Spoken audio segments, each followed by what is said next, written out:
Ladies and gentlemen, welcome back to Sisterly Frights. We are back for a new and improved Sisterly Frights.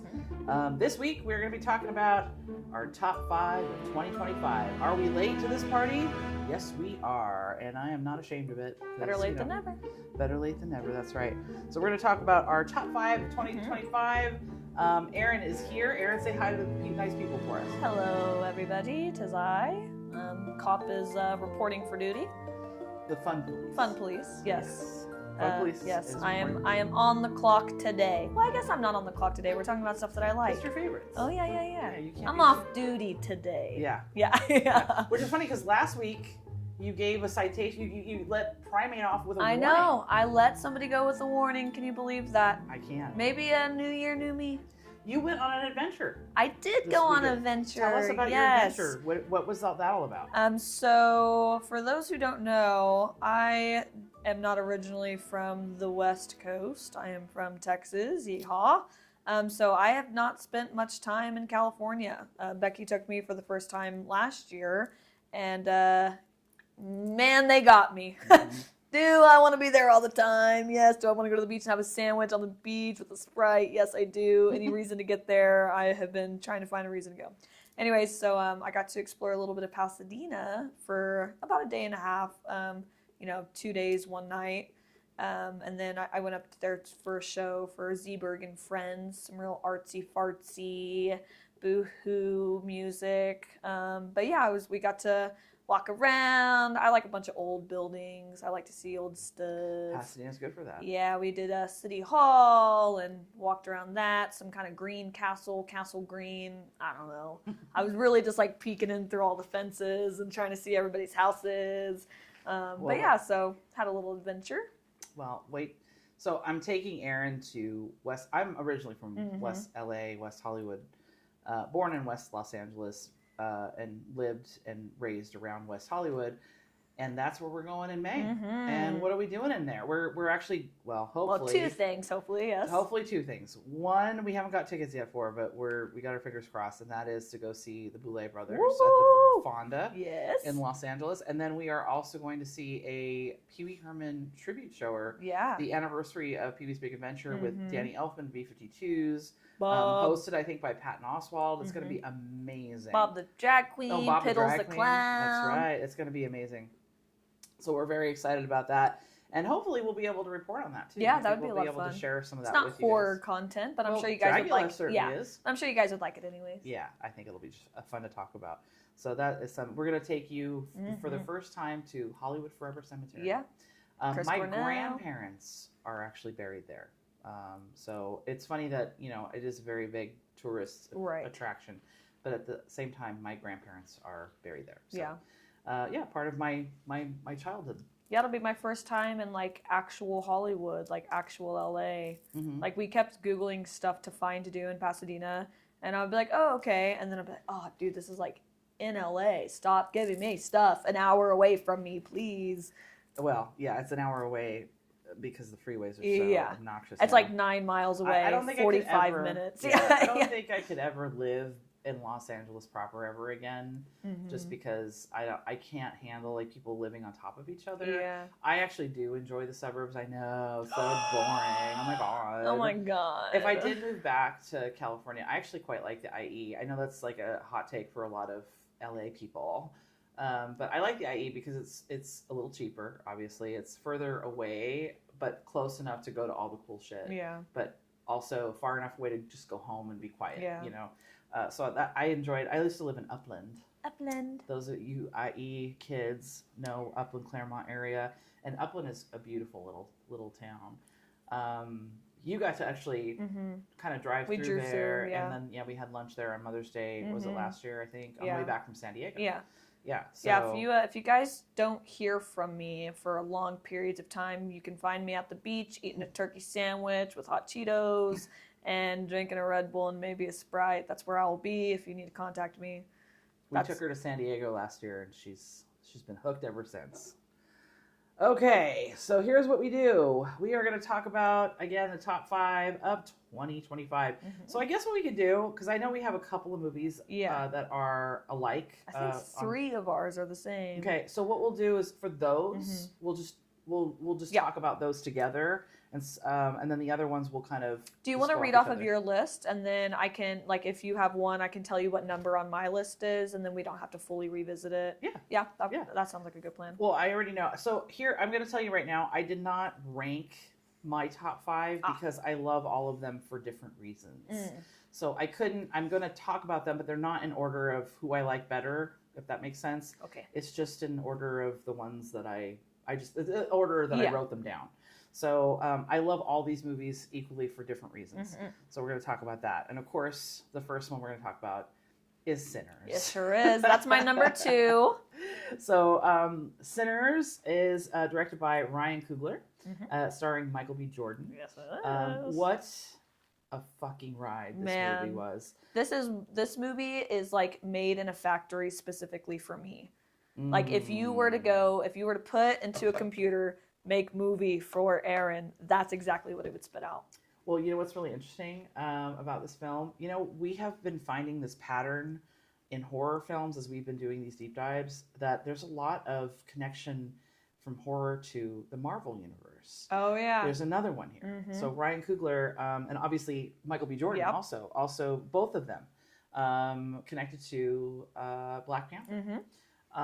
So Ryan Coogler executive produced a podcast called Wakanda Forever. Oh. And did something called, or he's working on something right now, called Marvel, for Marvel, called Eyes of Wakanda. Ooh. So he's still connected to the Marvel universe. And of course, again, Michael B. Jordan, known for the Black Panther series as well. So really interesting that we keep finding these connections in the horror world that is strange. To the Marvel world. I mean, we know in Weapons, we saw, of course, Brolin. Josh Brolin, sorry. He was connected, oh my gosh, he was Cable in X-Men, or in Deadpool, sorry. Right. And he was also, I don't know. Sorry, I'm no help here, guys. I don't watch Marvel. Becky's the big Marvel nerd, and I have no clue. But they've listened to the episode. They know. Yes. Y'all know.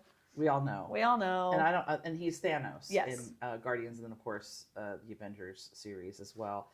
So we see that there's some other connections that we have made throughout our journey into. We got to get one of those boards with the yarn and the tags. That's right. And we're gonna take a picture of it. Yeah, we'll show you guys. Okay, this person from here and this person from here. Yeah, exactly. But we see a lot of connections from the horror world into the Marvel world, which is interesting to me. And we're talking about MCU stuff.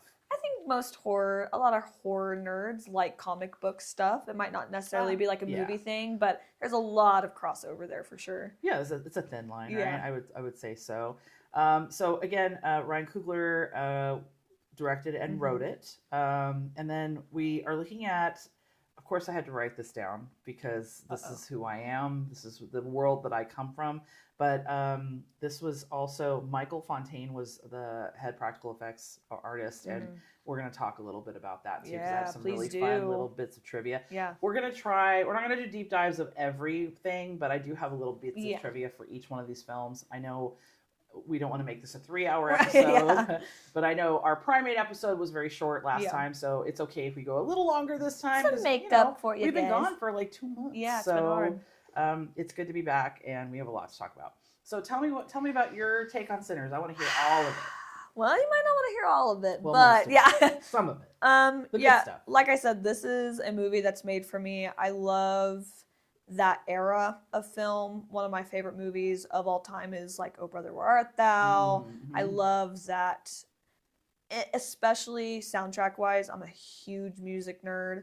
Soundtrack wise, I mean, I can listen to the soundtrack on repeat, whatever, and not even associate it with the movie. It's so good for me. And that's, I think, what put it in my top. Focusing on something like a soundtrack for a horror movie, musical horror, I mean, that's a hard one to capture before you're like making Sweeney Todd, you know? And so for music to really be kind of a focal point for this film and it still be horror and not fall into this like weird musical realm was huge for me. And I will watch just about anything with Michael B. Jordan in it. Yeah. And getting him twice on screen, ooh, I'm having a good time. I do not care what's happening on that TV. I'm watching it. Absolutely. And I love vampires. I'm a big vampire nerd. Dracula's, a huge thing for me. It's one of my favorite, I guess, pieces of literature of all time. So anything vampire related I'm interested in. And I really liked the way that they looked. I loved all the small, tiny details of each character. All of them were so well-rounded. You really felt for these people, and not related, but you could understand their thought process and their emotion process. So yeah, setting-wise, aesthetic-wise, I mean, you know this about me. I love fashion and vintage fashion. And again, it's set in the South, so there's a lot of that like culture that I can relate to, and how these people react to these, these spiritual, I don't know, whatever you would call that, anomalies, ghouls, if you will, vampires. So yeah, it's a perfect movie for me. Wonderful. So you're going to like some of these little details I'm going to share with you then in a minute, since you like that. So I will agree with you. Michael B. Jordan, fabulous. I would say that, actors playing twins is hard. I think it's difficult to really capture that and have it be believable. Of course, now we have technology that makes it look very believable. Yeah. It's very reminiscent for me. He was so good at both characters. The last time I saw and was this impressed with twins, I know what you're saying, was Legend. You with Tom Hardy, baby. Another good-looking one. Oh Come on, it's got to be in the looks. I don't know. Let's talk about Legend just for a second. I mean, it's a phenomenal film, overlooked, I think. 1,000%. And I think Tom Hardy playing both Cray brothers was absolutely. Now I grew up, in the era where we had this. There's another '80s version of the Cray. It's called the Craze, and it was the twins from Spandau Ballet, the brothers from an '80s band called Spandau Ballet, that sang that song True. A lot of you guys probably remember that from The Wedding Singer, but I'm old, so I remember it on the radio. And it was Spandau Ballet, and there were twin brothers in the band, and they played the Cray brothers, Reggie and Ronnie Cray, in that film, The Craze, in the 80s. Now, I was obsessed with that film because Morrissey had a song about the Cray brothers called Last of the International Playboys. And I was obsessed with Morrissey in high school and everything. So, of course, I had to do a deep dive on who the Crays were, learned all about the Crays, read books about them, and then was obsessed with this movie. Right. I have watched the movie in my adult life. And it is, I like it because it's, for the nostalgia. It's nostalgic for me. Is it something that you would watch today and go, that's amazing? Probably not. No. But I really enjoyed it. But Tom Hardy really took it to the next level, and I feel like Michael B. Jordan playing these twins, it brought me back to that feeling of watching Tom Hardy's phenomenal performance in Legend, and I was really just as impressed with Michael B. Jordan. And yes, he is very pretty to look at. Oh God, he's so pretty to look at. He's very pretty man. So the fact that we had double the Michael B. Jordan in this film, I'm sure Michael B. Jordan squared. Many people share that sentiment. Yes, they do. I think. Men and women alike. Yes. So we love that. And he's just a phenomenal actor. I think aside from him just being aesthetically pleasing, he is just a really good actor. And I think he played both of these roles very well. And this isn't his first dive into horror either, which was interesting to see him come back to. I don't know if you ever watched Chronicle, but it's almost like a superhero movie. But he's incredibly young. He may be in his early 20s, if not teens. These kids find some kind of like alien rock or whatever that gives them superpowers. And of course, one of them is evil. Oh, evil. Yes, evil. But it turns into like a fun, goofy movie to a horror movie incredibly quick. So it was interesting to see him kind of come back to horror. I can't think of off the top of my head every movie Michael B. Jordan's ever done. But it was interesting to see him come back to horror. Yeah. I would like to maybe even come back and do a whole episode just on Sinners. Oh, 1,000%. I think that this is a movie worth talking about for at least an hour. I have lots of stuff that we could talk about. I'm not going to go into all of it here. I am going to just go over a couple little notes and reasons why this movie worked so well for me. Yeah. I think that, again, I agree with you that the use of music in this storytelling was very unique to horror. And it took it right to the edge of musical, but it was so relevant. The fact that they used the music to tell the story about how culture transcends time and decades, especially when we're speaking to this sort of rich African American culture in the South and how it's steeped in this, the slavery and everything, but the music was always there. Yeah. And how it's at the heart of everything. And during that one scene where we're dancing with them through the centuries and they're almost conjuring their ancestors as they're singing these songs was so powerful, I thought. And what an unexpected thing to have in the middle of a vampire movie. Yeah, exactly. And it worked. 1,000%. I also want to give a shout out to Jack O'Connell, who played Remick. Yeah, loved him. I actually loved the singing. I loved the twist on the Irish culture, and I kind of love like the way that they were like, hey, our people have been exploited also, and our culture's being ripped apart, and our so there were these different dynamics for these different people. And I really enjoyed both of that. Yeah. I also just love that this movie is fucking sexy as hell. Yeah. The sex scenes, everything. I mean, and they were done so classy. Yeah. And I didn't, you're not like, It's not raunchy. It's not raunchy at all. They've got so much passionate, and it's got a lot. It's very swag. suave. It's a lot of swag, and it's just very organic and. Because of that, you're like, damn, it's a little hot. You get a little hot under the collar. Yeah. But it is amazing. I also want to give, again, a shout out to Michael Fontaine, the FX artist. What's really a really interesting note, and then we're going to wrap this up really quick so we can get on, because I feel like we have a lot of stuff to talk about. One of just the details in the effects makeup, a lot of practical effects in this, and we know how we feel about how I feel about practical effects. Yes. The gentleman Omar Miller, who played Cornbread, his prosthetic was phenomenal, and he even spoke about it in interviews, saying that it felt like a muzzle, like you couldn't really. So to be able to act with that kind of makeup on is also crazy. But they were the effects team was out there hand painting all the blood and all the prosthetics. They were out there like touching everything up. It was so worth it because visually this movie was so beautiful to look at. Well, another little detail that I found out, which I thought was really interesting and unique to special effects, was they were so adamant about the vampires looking unique to this film that they even had special contact lenses hand painted by a woman who actually was able to hone a technology or I guess a technique that would create a reflective contact lens like animals at nighttime. That's so cool. cool. They were even saying in real time when the actors were walking around with these contact lenses, it was crazy because it was dimensional and it looked like, animals at night when their eyes glow. Yeah, like if you flash a light on how them. to do that in a contact lens. But the contact lenses were so matted that all of the actors that were wearing them needed escorts on because they could not see. So that's also elevated for me because that means all of the actors, they can't even see what they're doing. They're almost blind, and they're still being able to carry out their roles in such an effective way. Yeah. Listen, this movie is a 10 out of 10 for 10 me. out of 10. I would see it, the costuming, the makeup, the acting, the music. There's nothing about this film I don't love. Yeah. And what a great ride. I don't even care that it's long.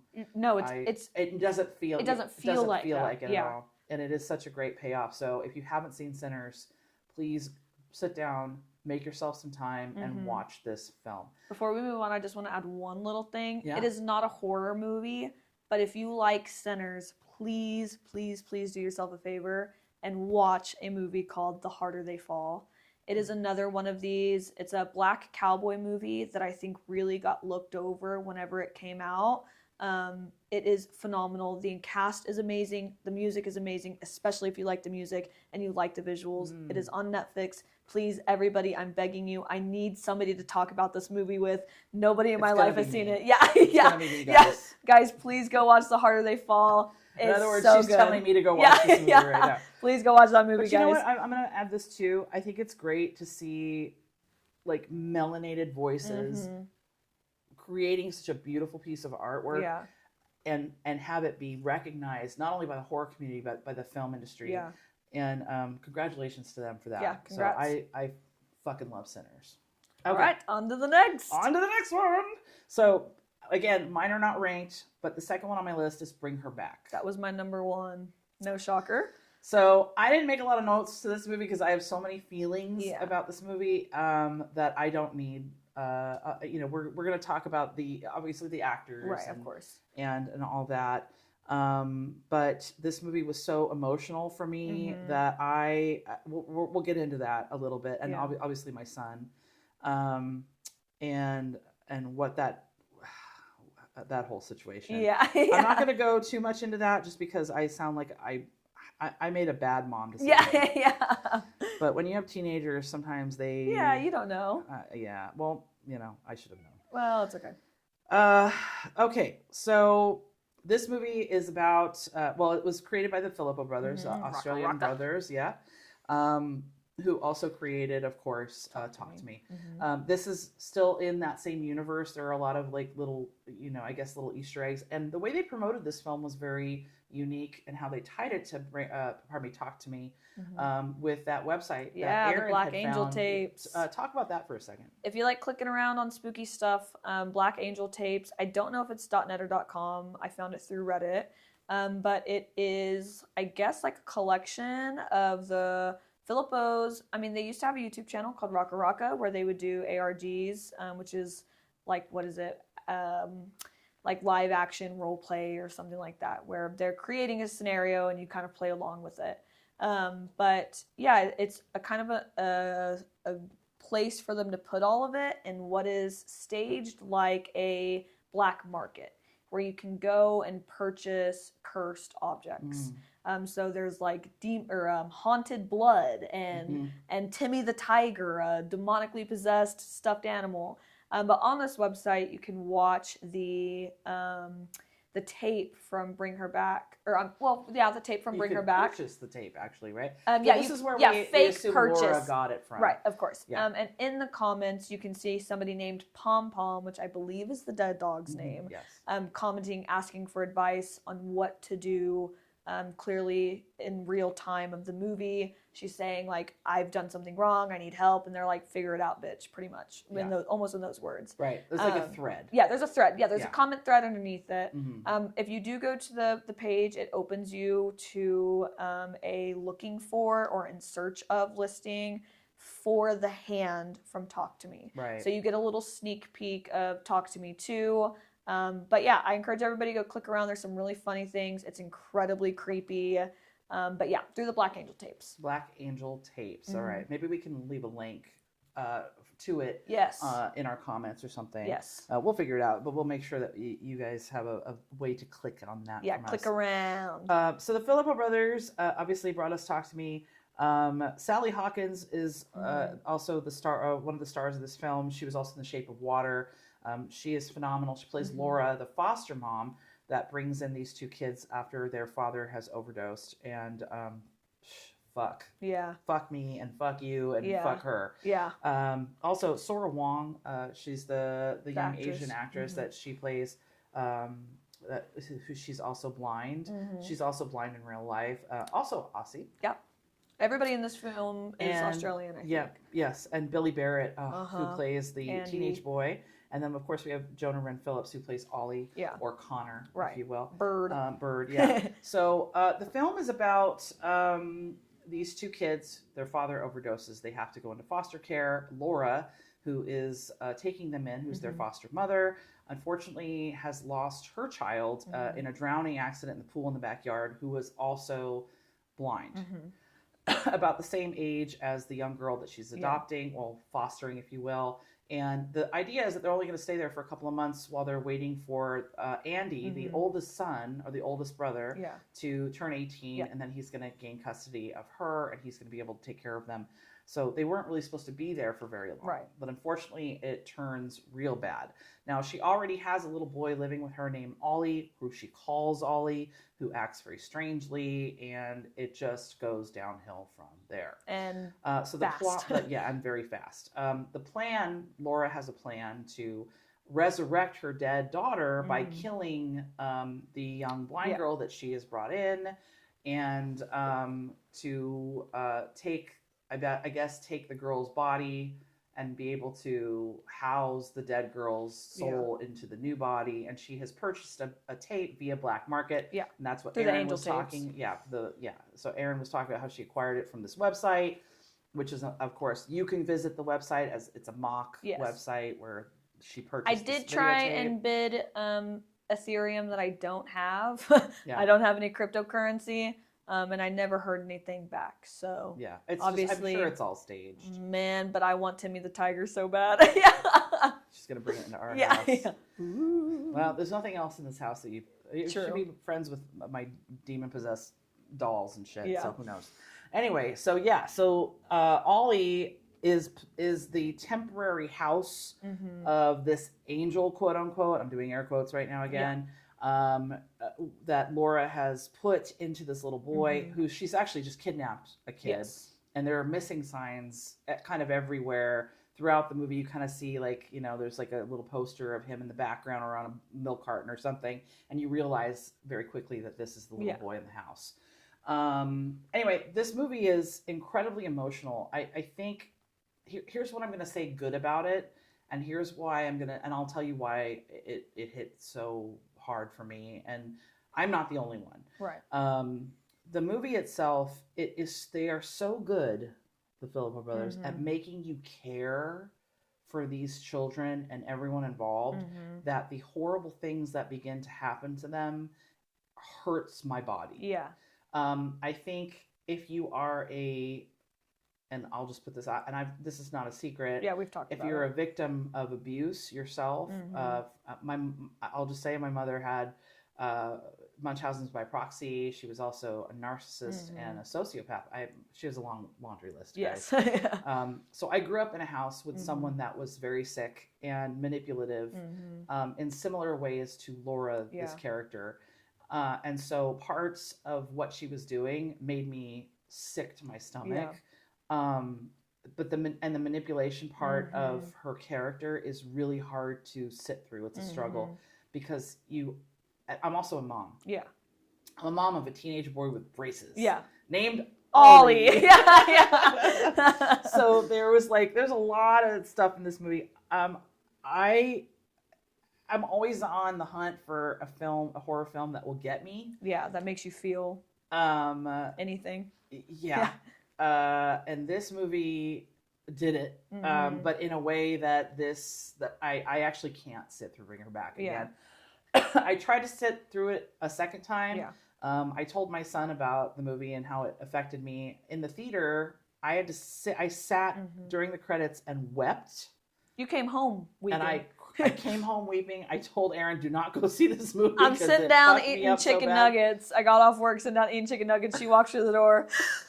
Do not watch that movie. And I go, oh, now I gotta go watch that movie. Yeah, it really triggered me in some bad ways. Yeah. And I'm not faulting the film for this. Right. The movie is beautiful. It's beautifully shot. It's incredibly good at making you feel claustrophobic and helpless. Yeah. Like I said, you care for the kid. The gore in this film. Yeah.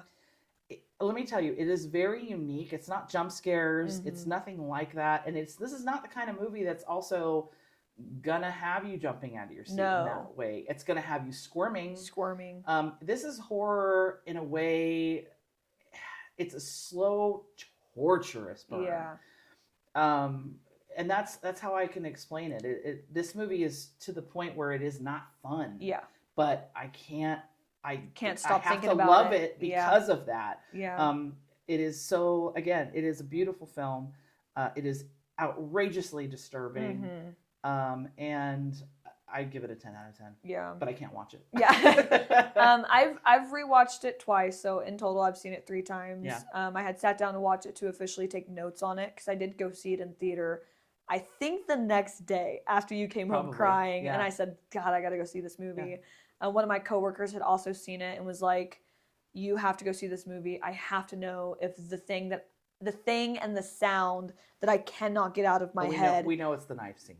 we know then, but that's not what got me. When we counter? talked about it, it was him eating the counter. Oh, right. Because him breaking off all of his teeth, I can't. I don't like teeth stuff. Teeth and eye stuff. With the knife scene, you hear it. You hear it before you see it. And you know exactly what it is. As soon as you hear it, you're like, and it's so much worse than you think it's going to be. You think, oh, he's going to be chewing on it. But you get because like you said. He chose to pull it out of his mouth. You just said something, you're like, it's not like a quick jump scare. In fact, all of this stuff is so slow, right? It's not the events that are leading up to it that are slow. It escalates almost immediately. But these scenes where she's hurting these children are so slow. Yeah. The one scene that gets me, and I might cry talking about it, sorry guys, is the punching scene. I can't do that one. When we tried to rewatch it, every time I've tried to rewatch it, I have to close my eyes and close my ears. Yeah. Because they did something that if you have never been hit in the head, if you've never been hit in the head, you don't know what that sound is like. And they put that inside sound on the outside in a theater as loud as possible. So you're right, and it wasn't until you just mentioned that we're hearing what she's hearing in her head. That's also correct. A little bit of the outside noise. Yeah. But that specific sound, man, did it made my stomach I can't even explain to you the way that my body tensed up for that. My son could not finish the film either. Absolutely. So my son, here's what I will say. A lot of the times I'll watch stuff and my son will go, that's so stupid. Yeah, we're crying. My son is 16 years old. Yeah. And so he came to me, and very rarely does he come to me and say, I want to watch this with you guys, because he's a teenager. Teenagers do their thing. And in this case, he said, I'm interested in seeing her, bring her back. And I go, because he liked to talk to me a lot. Yeah. And actually, I didn't like Talk to Me as much until I sat down with... Yeah, I made her rewatch it. Yeah, with Erinn and my son. And then I really enjoyed it. Yeah. But this was different. So I thought, well, maybe if I'm sitting with him in the room... Right. He'll be scoffing at it the whole time. He'll think it's stupid, whatever. And then I'll be like, oh, well, okay. And then it'll take kind of some of the power out of it for me. That is not what happened. In fact, it caused my son to spiral a little bit, and we had to shut off the film. Yeah. Thankfully, he did not sit through the rest of it. I think it would have been worse had he. Yeah, we tapped and out. I do want to say my son is on the spectrum, but he's very high functioning, and he looks at everything very critically, and so that's why we thought maybe he could handle this. But obviously, I made a bad mom decision, and we wound up having to talk through it for the rest of the night, because him spiraling caused me to spiral. And it was just we just can't watch that movie in our household. But it's, again, no fault to the film. The film does exactly what it's supposed to do. Yeah. I do think that the film is gorgeous. I think that the ending is tragically sad. I think that, and this movie is about grief. Yeah. At its core, and but it is hard to sit through the abuse of the children. Yeah. When Andy dies, it's very hard. I can't even revisit that. Yeah. I felt that in my soul as a mom. Yeah. I think Andy, in some ways, reminds me of Oliver a lot, of my son. And the thought of him being in that kind of situation is 100%. Like unnerving. And as I'm spiraling, because it's triggering all my abuse memories, and then it's integrating this love and passion that I have for my son, and this protection thing that I have as a mom, it's just too much. Yeah. It's too much for me. So you can watch it. Yeah. You guys can watch it. And I know that it doesn't affect everyone that way. It's one of those films that really got me. I finally, I found it. And every once in a while you'll find that film that it'll just hit you just the right or the wrong way. This was that film for me. Beautiful film. Cannot watch it. Yeah. It was my number 1. 10 out of 10. It was my number 1. And a lot of, I will say, the rest of the movies that are on my list are more about me being obsessed with like visuals and fashion and historical whatever, and that'll make sense later. But I'm not a feeler. Becky's a feeler. I'm not. I don't feel a lot. I'm kind of chilling all the time. I'm very, I don't know. I'm not super emotional when it comes to a lot of things. I am. The first time I watched this movie, it bothered me a little bit. And then I thought about it for days and days, and it ate away at me, and I could not stop thinking about it. You were covering your eyes quite a bit when we were watching it. Because the more I'm when something happens in my life, I don't feel it right away. it's days later, for my body to fully accept what has happened to me. I'm thinking about it. And I think this movie was so traumatizing to me that it was like something actually bad had happened in my life 100%. That like my brain and my body literally could not accept That's a great how way to I was explain feeling while watching the movie. Because I came home and you go, what did you think? I go, yeah, it was a good movie. And then 2 days later, I'm weeping in my bed thinking about, again, we both suffer a lot from childhood trauma and stuff. And just being in that moment and thinking, I have the worst fear of being stuck and helpless and whatever. And that movie, I literally could not stop thinking about that feeling. And I think that's what hit my son. Yeah. Too. It was, because my son has not experienced that level of abuse, thank God. But what I can tell you is that he is a deeply feeling kid. Yeah. And I think what freaked him out is the claustrophobic feeling, and he told me. Yeah. And the manipulation part. He said, "This is a story I don't want to. Yeah. I don't want to see this happen to these kids." Yeah. And I think for us, it can almost be therapeutic for horror lovers to watch certain things like this, right? Like me and you are constantly like, "Oh, I love horror," blah blah blah blah blah. I think if you're somebody that deals with trauma, you can find comfort in horror. Yeah. This is not that movie. No, this is not the movie that you find comfort in as a trauma dweller, if you will. This is not that. This is reliving those emotions, and that's not fun for everybody. No, but here's what the gift is. Yeah. I'm going to walk away with this. The gift is that I'm able to connect with those feelings, and I'm able to express why this movie is so disturbing. And I'm in therapy, kids. So just so you know. No, but I think the gift is to be able to connect, as painful as it is, to be able to connect with that feeling. And I know that some of those feelings are because I love my son so much. Right. And now I'm gonna cry. Sorry. I'm not. I'm good. But I think but this is what this movie does to you. It is not just a scary movie. This movie is a very deep film. Feel bad movie of the year. If you want to feel like shit, this is the movie to watch. I'm actually in therapy because of this. Yeah. I'm just kidding. Yeah, thank you, Rocka. I'm going to send you a bill, Philip of others. Yeah. But anyway, bring her back. Another 10 out of 10 for me. My number one. Can't watch it, though. Nope. We'll never watch that movie again. But you can. Yeah, have fun. Let us know. So let's lighten the mood a little bit and go on to the next one. Thank God there's nothing as heavy as that one left on my list. No. Although some good ones, I will say. The next one I have is Ugly Stepsister. Woo! The Ugly Stepsister. Listen, I'm going to tell you something. This film has everything I would want. This film is beautiful to look at. It's well acted. It's well shot. It is an incredibly low budget film. The director is a woman named Amelia, forgive me, Blichfeldt. She is Norwegian. The film is Norwegian. We watched the dubbed version. That is the version that is on Shudder.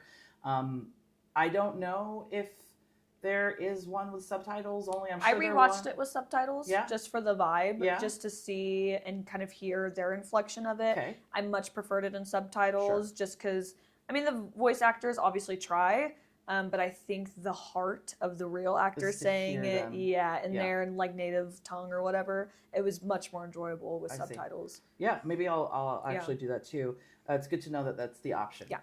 The Ugly Stepsisters. So it stars Lee Myron. She plays Elvira. I guess Elvira if you were to speak English. Sure. But she is phenomenal. She is a beautiful actress.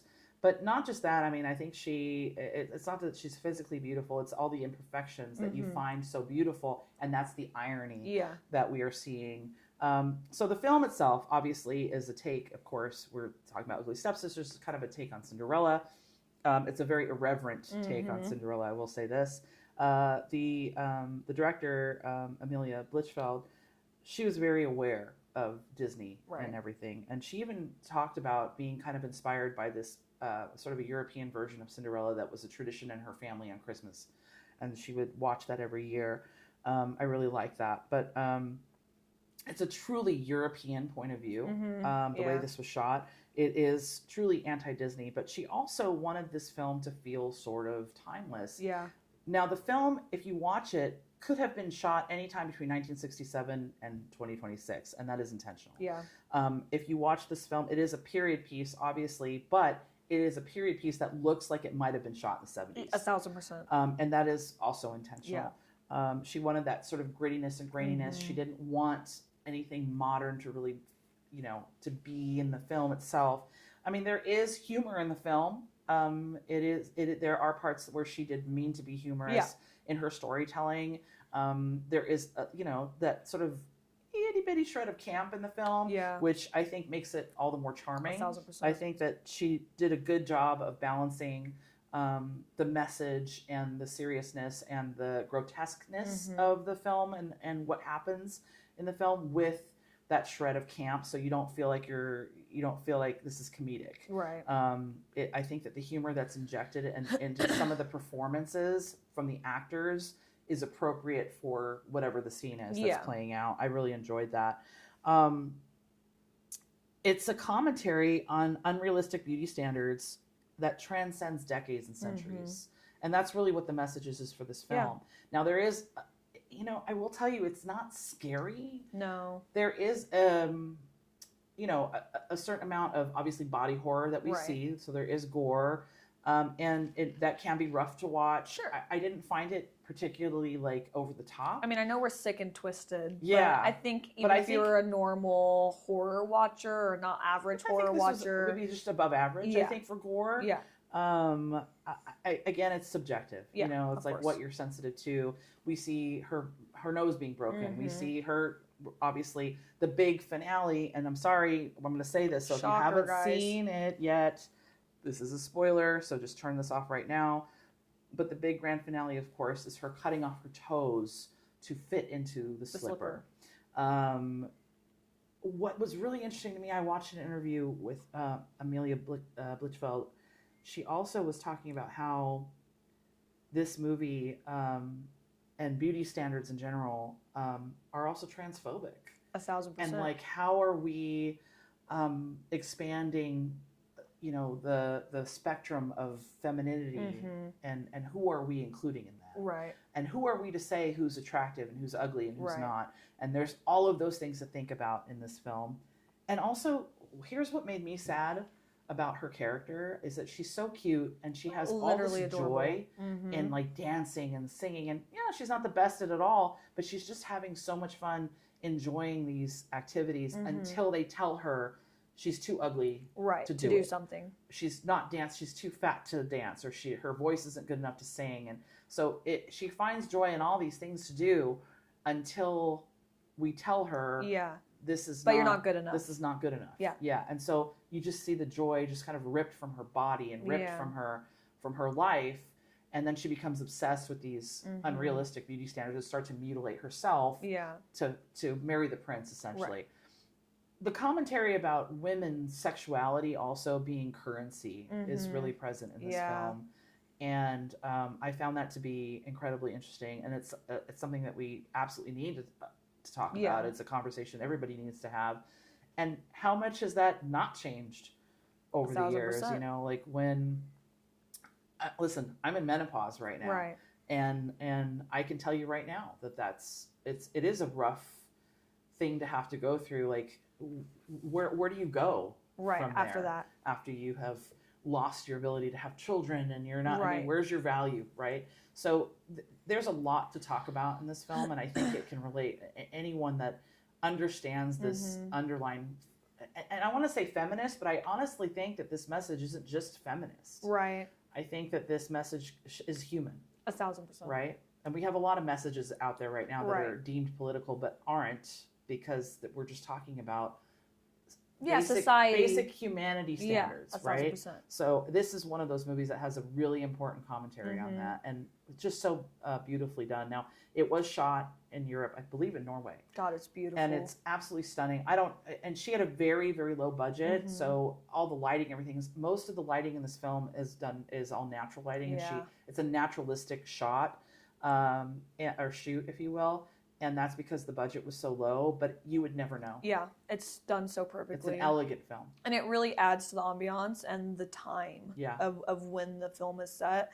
like these scenes where they're like standing in a dark room where it's just barely lit, and she's like looking at herself, and the costumes, and these beautiful rooms, and the furniture and the everything is so perfect, and the lighting on top of that, man, do you feel right in there. I could put my hand through the TV and I would be in there with them, you know what I mean? Like, it was really beautiful. And this is such a I'm gonna geek out over this one. This is such a beautiful example of feminine touch and horror, and opening up these conversations, but also just executing this, just executing the cinema part of it in such a beautiful way. I'm not saying that if a man had made this film, and sorry to any of our male listeners, I am through and through feminist, so I as much as I would love to have the conversation about like my in-depth feelings on the subject matter, I won't. We don't have enough time for that. But what I will say is I feel like if a man had made this movie, there would have been sex scenes. It wouldn't have been these moments where she's staring at her body in such a vulnerable way, right? We would be looking at her in a lustful way, in a way that, was almost pornographic. And at no point in this movie was I looking at her body in a sexual tone. I'm looking at her body as another woman looking at my own body, feeling ashamed of what you see in the mirror. And again, I think if a man had made this film, or maybe a less mature director, it could have turned to that very fast, and never did it. Right. Yes, and I think this is a story that could maybe only be told through a woman's eyes. Through a woman's eyes, in this way, right? Where it would be powerful enough. Now, I think it's interesting to note also that we frame Agnes or Cinderella as not a villain per se, but she's obviously not a nice person. Right. And the message is, beauty is in the eye of the beholder, really. I love the vulnerability of Leah Myron in like the scenes where it's exposing her naked body, and we're just like, she looks banging, awesome. Yeah, she looks amazing. She looks great. I'd trade her any day. Yeah, you know what I mean. But that's the thing. It's and then of course we have Alma, who's her little sister, who's sort of the voice of reason in all of this. Like, why would this is barbaric? Why are we doing this? And she becomes this hero in the end, and like saves her sister. Yeah. And I think that, and when I was listening to Amelia, the director, talk about Alma's character, it's a direct line to the audience. Right. Like, she represents the viewer. Yeah, the viewer. She's the anchor to us going, why are you doing this? What are you doing? Yeah, what it's are you not doing? Worth it, please. So there is someone in that universe that sees what's happening and knows that this is wrong. Right. So I think that was really interesting. I would say solid maybe 9 out of 10. Man, I will say also, just to out myself, we don't rate, but we do. Yeah. I a lot of the times judge a movie on how many times I pick up my phone because I'm bored. I have the attention span that, of course, TikTok has ruined for me. And not once did I pick up my phone during most of these films. If any of these films was I ever on my phone. And for a movie with so little dialogue, this movie is incredibly quiet. And I really struggle to watch a quiet movie because, again, I'm a noise person. This movie is so quiet, and not once did I feel like I was bored and I need to pick up my phone and like fill the time, because what was happening on screen, even in the silence, was so interesting and so beautiful. You could not help but be like captivated by everything. Right. And again, that little bit of dialogue, but being able to get this message across with so few words, just the expression in her face, just the way she's standing and looking, the way that people are looking at her, right? Like, it's not even necessarily just her, even though she does a phenomenal character. But the way her mother fucking hates her, like the way that she's really the villain. The mother's 1,000% the villain. Yeah. The way that her like teachers look at her, Rebecca. like Rebecca. Why she got to be Rebecca? Yeah. What the hell, Becky? But even just the way that these other characters, without words, look at her and treat her, that message being able to get across that way is just pure talent. Yeah. Oh my gosh, phenomenal. Agreed. Love this film. Go watch The Ugly Stepsister streaming on Shudder. Go do it. Go do it. Go do it. Go do it. We love it. All right, we're gonna move on to the next one. I think this is where we start splitting off. This is where we split. So she and I agreed on the first 3, but this is our last 2. We have different ones. So do you want to start? Yeah. The other one on my list that was, I guess, technically my number 4 was Frankenstein. What Frankenstein? Guillermo del Toro's Frankenstein, the one that has just come out, of course, of 2025. There you go. Yeah, this is another one. Visually, I love it. We got a hot guy, cool setting, boat, castle. This is perfect for me. Mia Goth. I cannot. Every outfit that she wears in that movie, I could lick the TV. I want them so bad. Obviously, Frankenstein is a story that everybody knows. We're not necessarily getting a new story. But you're getting, I guess, what could be a more of interpretation of different perspectives from this story, which I really enjoy. Normally, I do not like long movies like this, which is crazy because my last movie is also like 2 hours and 15 minutes long. Normally, I'm not a huge fan of long movies like this. You do like epics. I do like epics, yeah. I guess this form of movie I do. But you're an aesthetic girl. I like I'm a vibes gal, dude. I base everything off of vibe. She's a style queen. I love, because to me, like, that's a form of artistry that I really relate to, right? The small details, the fashion, the actors, the way that they speak. I love, even though this movie's not historically accurate or whatever, right? I do love a period piece. And everything about this movie is visually beautiful. I know we kind of differ a little bit on I'm going to out what she said. She feels like Guillermo del Toro really put everything, all of his ideas into this movie, which made it really long and almost, kind of drawn out. I loved it. I could have had 2 more hours of this movie and still not picked up my phone and just had a blast. But yeah, what did you think about Frankenstein? I'm not going to go too much into it because we are going to do a deep dive of Guillermo del Toro coming up. That's actually one of our episodes on the docket for now. But what I will say is that I did enjoy Frankenstein. I probably didn't enjoy it on the level that Erinn did. I watched it like 7 times since it came out. I watched it more than once. Yeah. Because I wanted to give it like a fair chance. I also wanted to be able to organize my thoughts a little about it as well, because it's not that I don't like it. And honestly, for all the same reasons, it's something that I would expect myself to love. Yeah. I love epics. Yeah. I like a long movie. Listen, she's a Star Wars girl. I love musicals. I love big theatrical. I'm a theater. I love theater. I grew up in, again, LA, where we had like plays, theater. I had friends that were opera singers, and I grew up with that, and I really enjoy the theatrical productions. I love Universal monster movies. I love any of that. And I really love Guillermo del Toro, honestly. And I really thought I was going to love it more than I actually did. And it was a confusing feeling. Yeah. And I didn't know that I didn't know what my opinion was the first time I watched it. The first time I watched it, I walked away going, yeah, that was good. It was beautiful. It was pretty much everything I expect from a Guillermo del Toro movie. I do feel that the pacing was off. Like, again, I don't want to talk too much about my opinion. We're going to go in. We'll film a whole thing here. Yeah, I do feel that the movie, I feel like we see it's 2 movies in one, right? Where we get the point of view more from Victor, and then all of a sudden the monster comes in halfway through the film, an hour and a half into the film, and goes, oh, now I got to tell my half. And I'm like, okay, but I've already sat through this story. Right. And I feel like because it is that, it dilutes what we're seeing, right?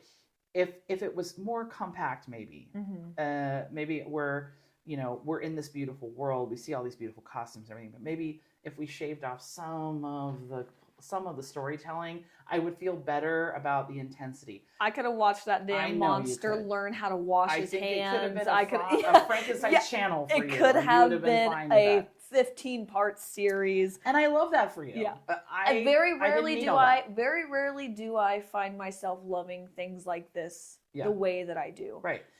So yeah, when I find something like this, and I'm like, when it ended, I thought I need to watch that again. But when I watched it, oh my god, at the end of it, immediately I knew you were gonna love Because it is beautiful to look at. I think Jacob Elordi did do a good job. God, I think Mia Goth did amazing. Is gorgeous. I think the guy who played Victor, I don't know his name. I really liked his Oscar. Role. Oscar something. Sorry guys, I didn't look up all my actors' names. That's a Star Wars crossover. Oh, here we go, another one. He's Poe, man. He's Captain Poe. But yeah, so we won't. And he's also Moon Knight.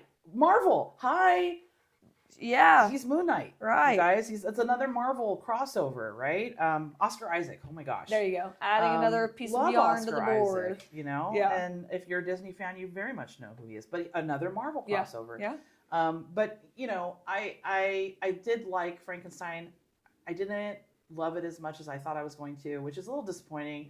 But we'll do a deep dive on that later. But I do respect that that's on your list because I do think it is a valid So if you would like to hear me talk for 2 hours about how much I love this movie, you'll have to come back for next week. We're doing a deep dive on Guillermo del Toro, and she's just going to talk about Frankenstein. I'm just going to talk about Frankenstein and Hellboy 2. Yeah. Oh, there you go. I love Hellboy 2 so much. There we That's go. one Okay, of the we're best going to movies save it ever. for next time. Anyways, Save it. You got to save it. I'll do my last one too. We can wrap up mine because I think it'll be pretty brief as well. Guys, it's technically not a 2025 film. I'm so sorry. She cheated. I'm cheating. She cheats on every assignment I give her. I know. I'm so sorry.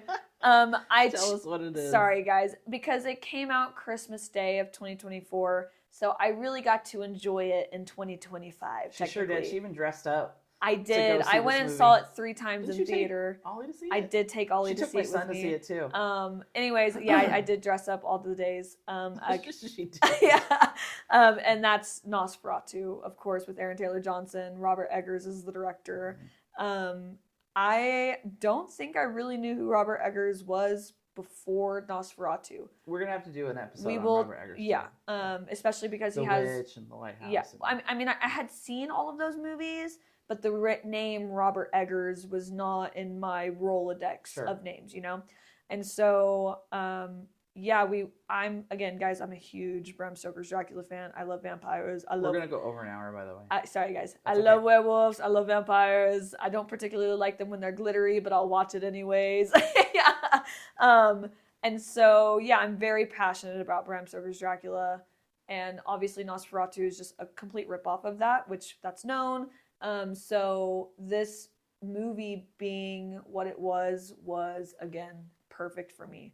Costumes, perfect. Acting, perfect. Hot guys, perfect. All this movie was perfect for me. Is it also insufferably long? Yes, it is. Could I have another hour of it? Yes, I could. I know you also felt very differently about Nosferatu. Would you like to share your Nosferatu opinions? So this is another movie I really looked forward to, and I was really excited about it. And when I watched it, I was very disappointed. Yeah. There is a fair amount of camp in this film. 1,000%. Which is fine. I'm fine with that. Yeah. I think the trouble I have is when we have this sort of epic feel to the film, and then it's camp at the same time. I don't, there's not a healthy balance of those two elements for me in this film. I think there are so many elements to the film that are laughable. That's why I love it. I didn't expect that, and I think it's out of place for me. William Dafoe being that comic relief for me is exactly what I needed in this movie. I can watch Willem Dafoe in anything. Yeah. Okay, and but what I will say is that I found, you're gonna hate this. That's okay. I found Bill Skarsgård as not. I thought he was hilarious. I loved him. I thought he was comical. He looked kind of looked like a Mexican wrestler. Like there was something. I didn't see that. Like a little libre. No, I don't know. See any of it. I could not. I don't know. Maybe it's the mustache. I think. I don't know what it is. I think if you don't know maybe a lot about what people looked like them, or a lot about Vlad the Impaler, no, because Are you kidding me? He is perfectly historically accurate to what Vlad would have looked like. I would say I have a healthy knowledge of those and that's things. What he looks like. I love a mustache on a fucking vampire, bro. That is awesome. He's dripped out in this full leopard coat. I know. And he's so gaunt underneath it, and it just the way it hangs off of him. I have so many photos on my phone of this jacket. Friends that I used to hang out with on Hollywood Boulevard that look like him. And it's a good look for this movie. I love it. No, I think he looks great. I was not particularly impressed with Lily Rose Depp. I'm not a huge fan of her either. Truthfully, had they swapped out the actress, sorry, Lily Rose Depp, had they swapped out the actress with anybody else, I don't think it would have changed the movie for me. It may have made it more enjoyable.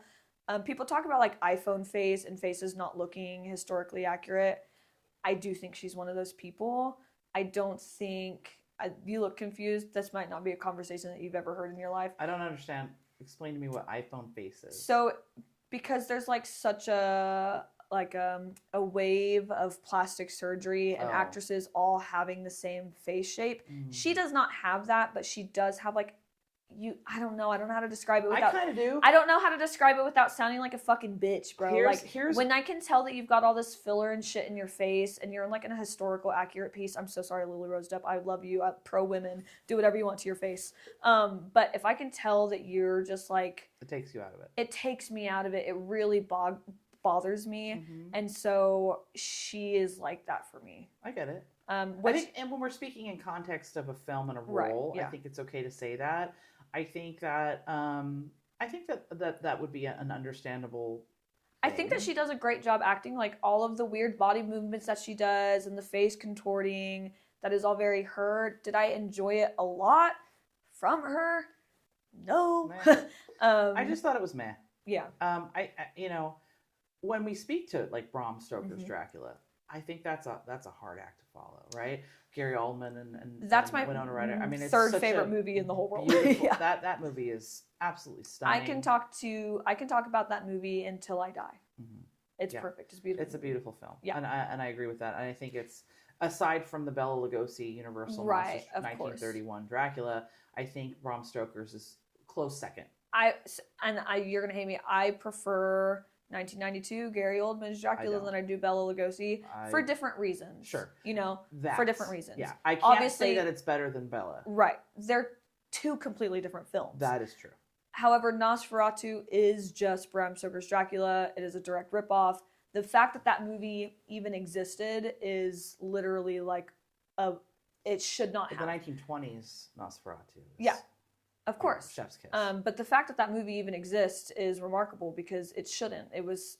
Every copy of that movie was supposed to be destroyed had it not made it to the U.S. Sure. So, yeah, obviously it's a direct ripoff. What I really like about this movie that separates it from other Dracula movies is Bram Stoker's original idea for these creatures. They're not supposed to be hot Bela Lugosi.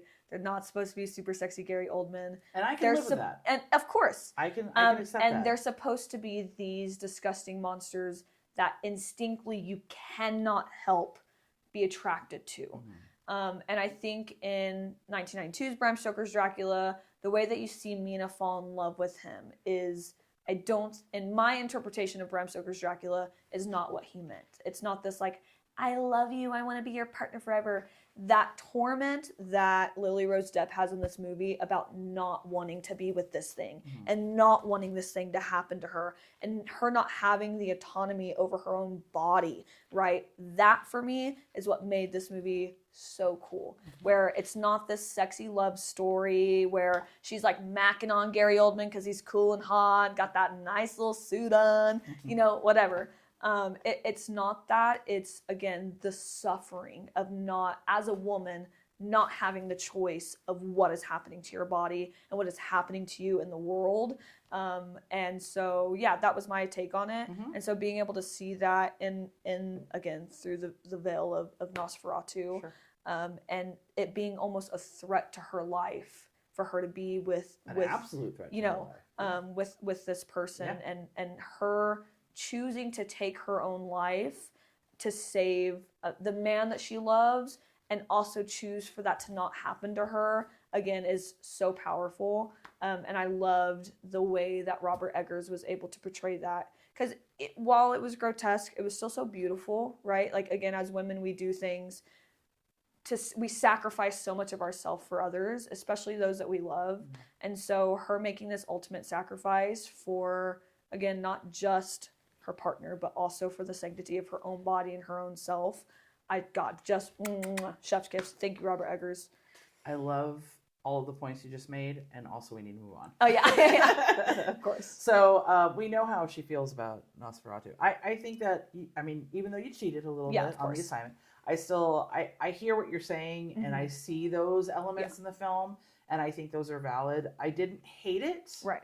I probably like it for the same reasons you just mentioned, but overall I wasn't super impressed. But for you, I'm glad that was something that you enjoyed, and I love that for you. Thank you. Oh, thank you. All right, now we're going to talk about my last two, and then we got skedaddle. Yeah. So I'm going to have to make these a little brief. I still want to give these the grace and the credit that I intend to give them. So you know what?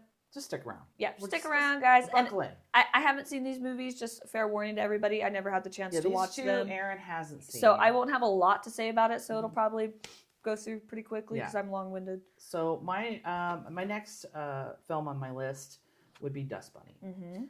Dust Bunny was directed by Brian Fuller, who also directed the Hannibal television series, which I was a huge fan of.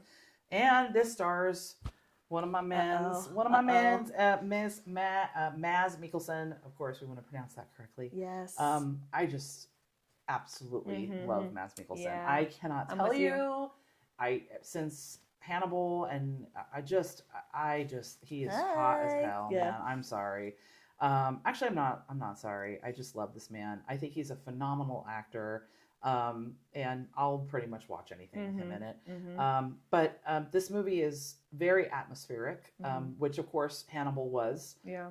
Brian Fuller is incredibly good at building atmosphere, details, so many details, set design, costuming. I mean, if for no other reason that you like the Hannibal series, and I know the last season was real rough because it just was, it's just so beautiful to look at. I mean, Hannibal, there was so much detail. I mean, and the suits. Yeah. Oh my gosh.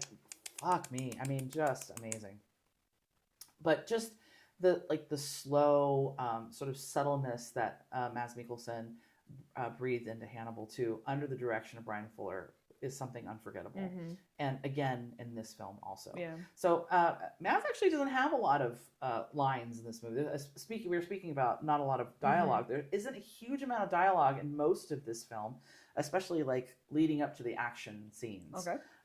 The film itself is about a little girl, and she has a monster under her bed. And the monster eats her parents, basically. And so she reaches out to this gentleman who lives in the apartment next to her. She lives in this apartment building, and she finds out, because she follows him one night, that he is an assassin. And in her mind, he kills monsters. Okay. But what we find out is that he's actually an assassin for people. Right. So while she goes and robs a collection plate from a church to pay him to kill the monster under her bed, he doesn't believe that she has a monster under her bed. She believes that the assassins that were coming to kill him accidentally went to their apartment to kill her parents. But so he feels sort of guilty and responsible, and so tries to sort of fix this situation. Now, Sigourney Weaver plays sort of his handler, but we have a little twist where Sigourney Weaver is actually his mother. And we don't find that out till the end. Sorry, spoiler. There's a lot. Again, we're spoiling everything, so if you've come this far, you know. But then we find out the little girl does indeed have a monster under her bed. Said Dust Bunny, I presume? It is so magical. This movie is so fun. What I will tell you is it a little bit of a hot take that it's on they've labeled it horror? You know what I think? I think this is a great horror film, a great first introduction to horror for little kids. By the way, this movie is rated R, only for one act in the whole film. It was originally supposed to be PG-13, but it got an R rating for one injury, and it was a non-lethal electric toothbrush to the eyeball. And it gave it an R rating. And actually, that was a surprise to Brian Fuller and Mads Mikkelsen, if you will. They were actually pretty surprised about it. Now, the little girl that is the movie, she plays Aurora, or he calls her little girl through the whole thing. Her name is Sophie Sloane, and this little girl is just such a little charmer. Aww. She's actually a Scottish actress who came in and auditioned for the film with a Scottish accent, and she did a couple of scenes with Mads Mikkelsen, and he told her, just play these, he goes, I have an accent and I get all these roles, it's going to be okay. Just play with your accent.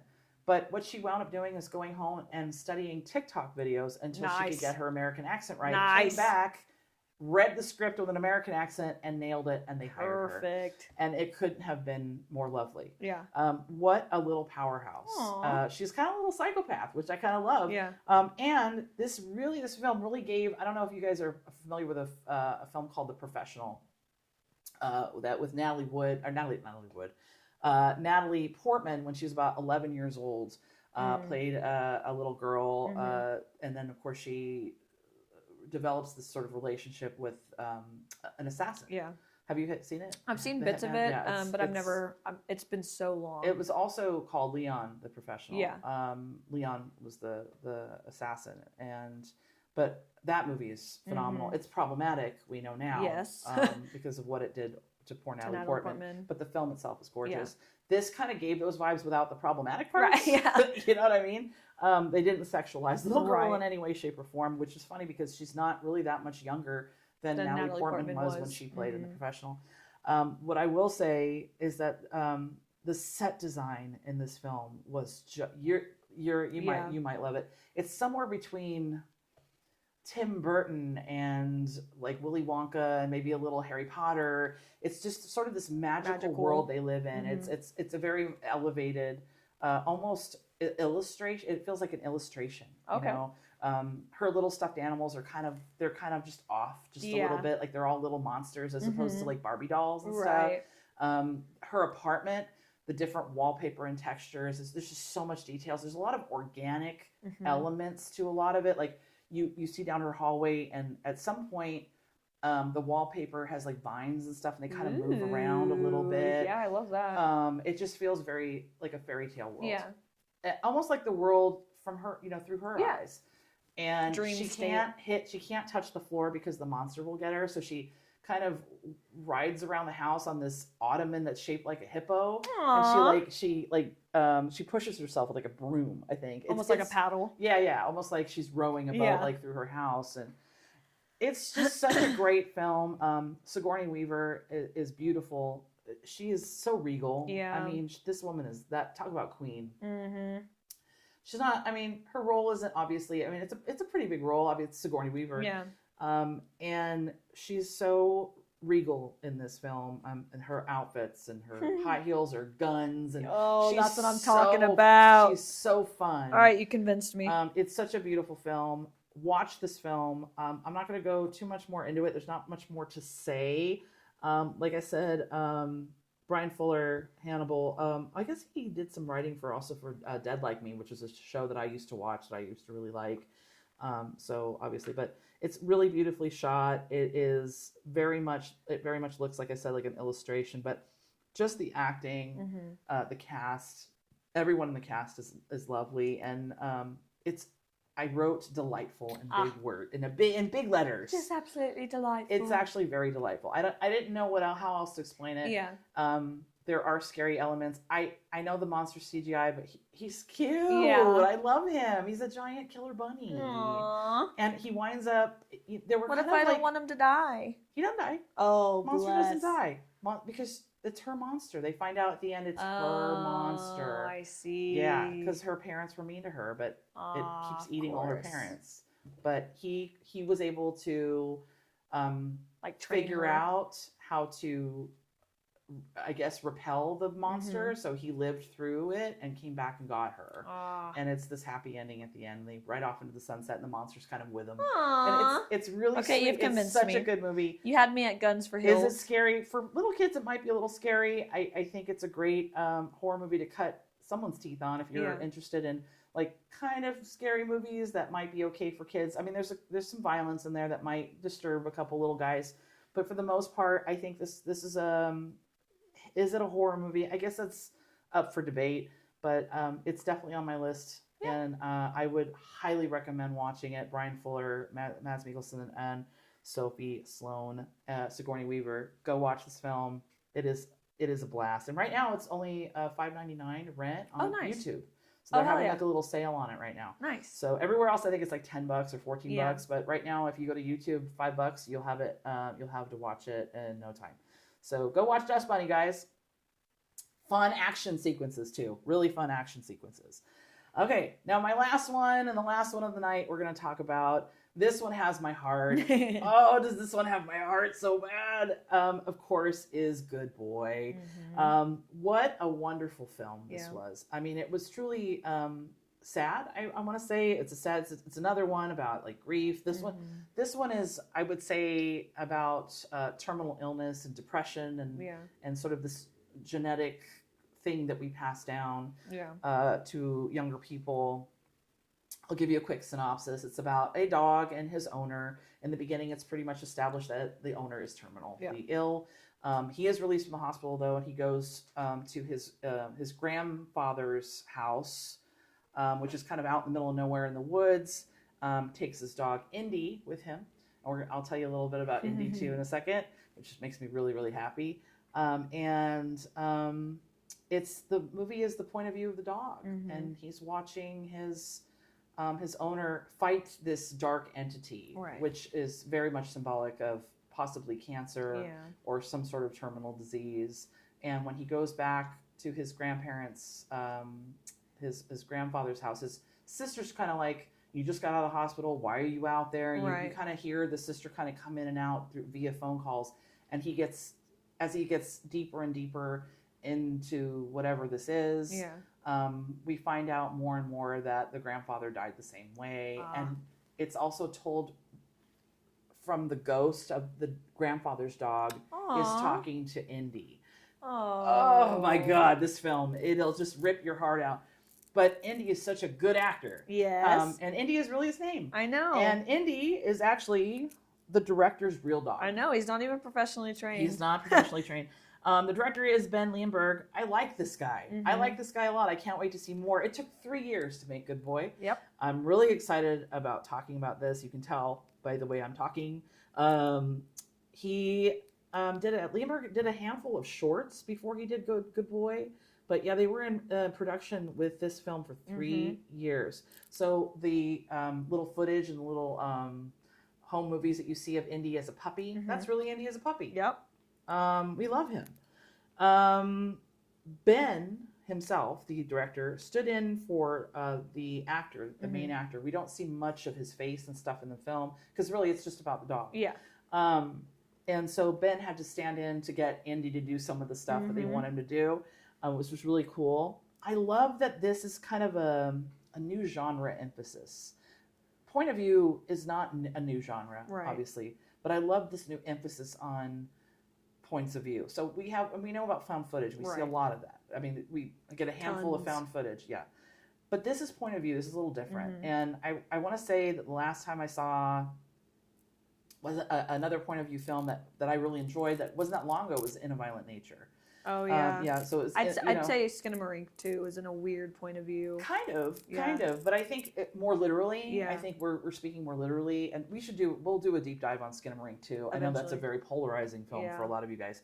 But I think the closer would be In a Violent Nature. This more like less surreal, right? More literal.